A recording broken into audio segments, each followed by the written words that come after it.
Sean here with BaseMint Comics, and I'm going to talk about something that I got in the mail. The other day, I obviously, Cornerbacks Classics, been doing this thing where I'm, if you're a fan of the channel, you're aware. Reading all my comics from the jump when the Marvel Universe was created up to 1982, and I have been, lots of my collection is solid runs of single issues because I've been collecting forever. One of the books that falls into the trap of not all single issues is The Amazing Spider-Man, because there are some issues contained in this epic collection, most notably 298, 299, 300, and 301, which are hella expensive, and I did not get them when I was younger, when back issues were a little bit more reasonable.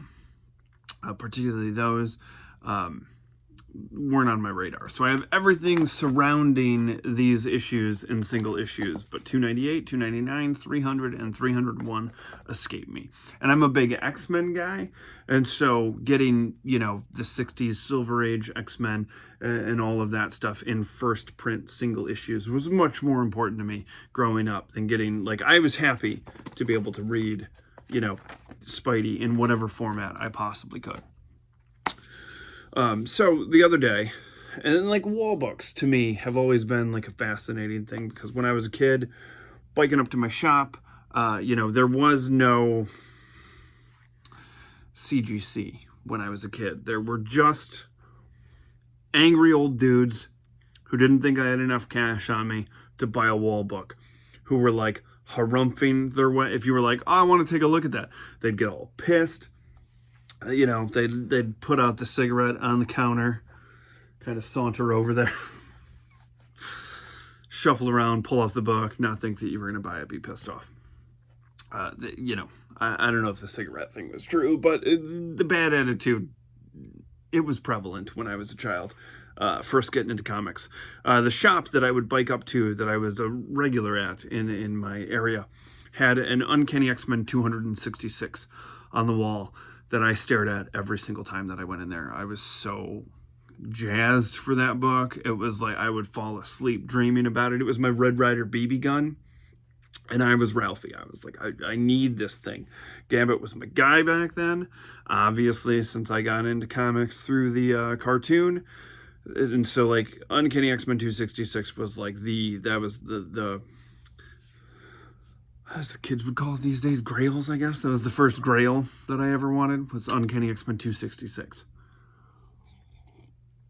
So then I pedal up to my shop one Wednesday or Friday or whenever, and it's gone. Somebody came in there and bought it up. My birthday rolls around, and it turns out that one of my older brothers worked a couple of extra shifts at the old Bill Knapp's and managed to get the very Uncanny X-Men 266 that I hold in my hands. This is the one that I looked at on the wall, longingly hoping to one day be able to pull it out of the poly bag that it was in and give it a read so I could see the first appearance of Gambit. And what a read it was. And what the hell is going on with the pants there? I don't know. That was a choice I'm not a fan of. Definitely happy that we got the black pants with the pink sides. That was cool. It's very 90s. I will tell you, as a child who grew up staring at this cover, when I finally did open it, and it was Mike Collins' artwork, I was taken aback, because that did not match the cover. Still good art, but I just remember being holy smokes, because I was very much at that point used to Jim Lee X-Men. And so this, I guess, makes me think about this time period and that time period of growing up, and this wall book definitely makes me think of, that era, the early 90s. And I've had the pleasure of meeting Jim Lee. Got him to sign my X-Men #1, because every kid needs to you know, buy a house with that. And the one that I really, really like is I got him to sign Uncanny X-Men 277, which is the classic bang you dead fight between Gambit and Wolverine. And I absolutely love that, and I was super stoked to meet Jim and sign that. And so when it comes to like the 90s, obviously there's a couple other big names on there that aren't Jim Lee, but I was an X-Men guy. And so when it comes to this, part of the reason why those dang Spider-Mans elude me is because first Todd McFarlane, right? So the other day, I'm poking around and I'm looking online and I see two very ratty copies of $298 and $299 for a reasonable price. Like there was a bidding going on and I was like, hey, I could throw I mean, these were banged up. They looked like they'd been run over by a car. Like I was certain that like the photos made them look good, but I was pretty sure that the second that they showed up at my house, you know, the cover would probably fall off. And I don't want books that are falling apart. Like I don't want it to crumble to dust while I'm reading it. I'd like covers attached, etc., etc. But I'm not some like everything in my collection must be a 9.8. That's not my vibe.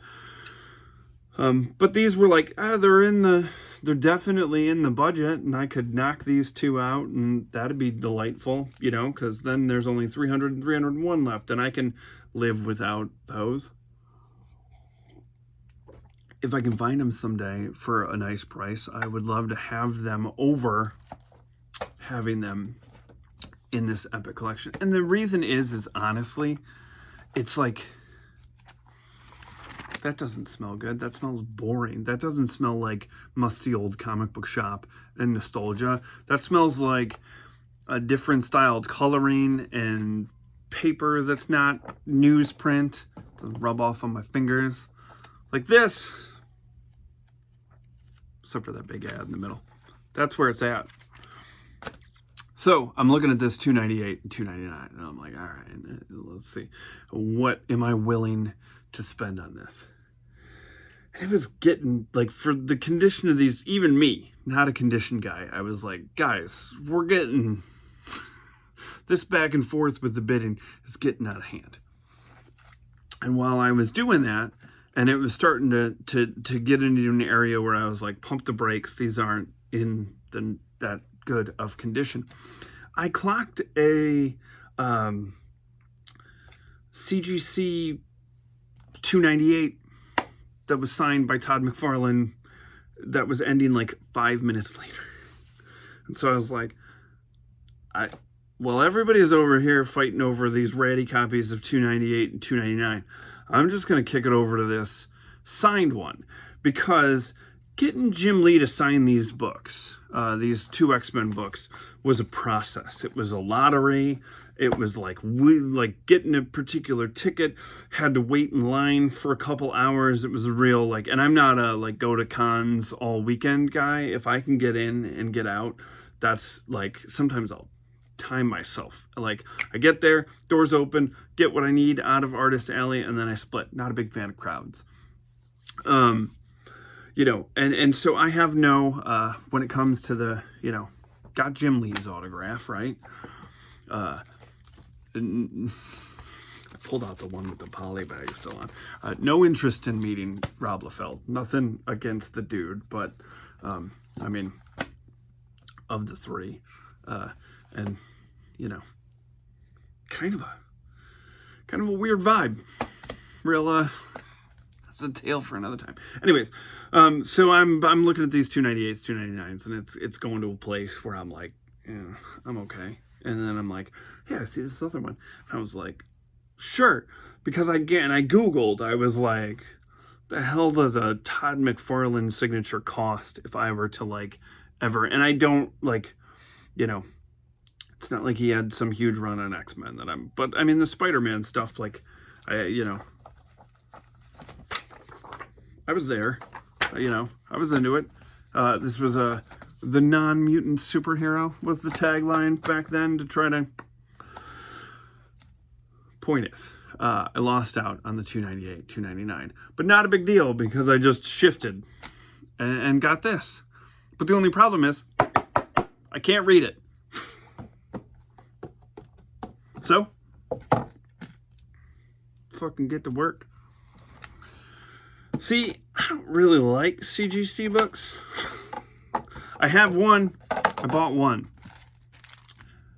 And I won it at an auction, a 4.0 first appearance of Banshee. My shop had started doing auctions, and I showed up and I won that, and I Bo Jackson'd it right over my knee, and that was a pearl clutching in the audience as I did that, because if this is your bag, cool, but I think the purpose of a comic book is to be read. And I know I've seen people where they like get a CGC and they're like, oh man, and this just, it just doesn't, feels like the old like cassettes and CDs where like the CD would be in the thing to get you to stop from stealing it. That's what this feels like to me. This does not feel like a comic book to me. I don't know how I'm supposed to do this. I remember, I think I like split myself up pretty good when I was cracking open that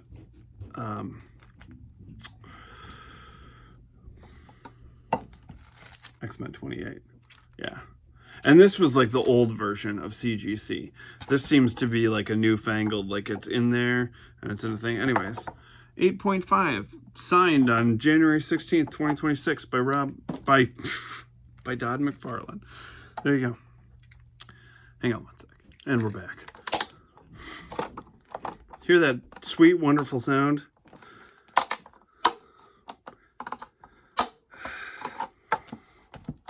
So nice. Whew.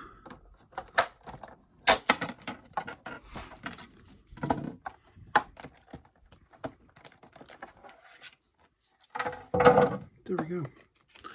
Hooray! It's free from its comic book coffin, almost. We're still in the... We've still got one more layer here.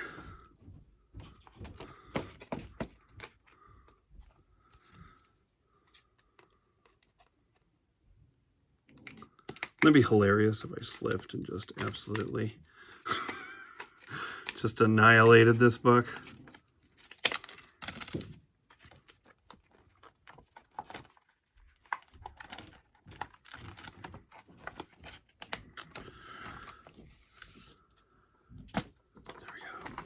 It's free.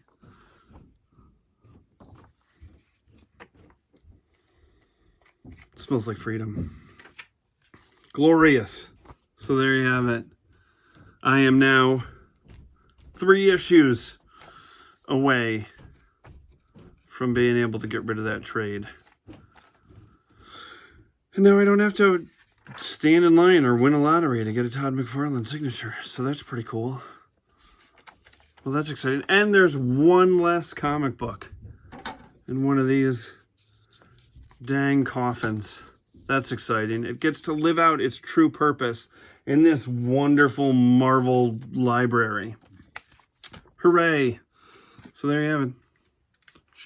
BaseMint Comics versus CGC. Read your comics. Thanks for taking this ride with us. Bye.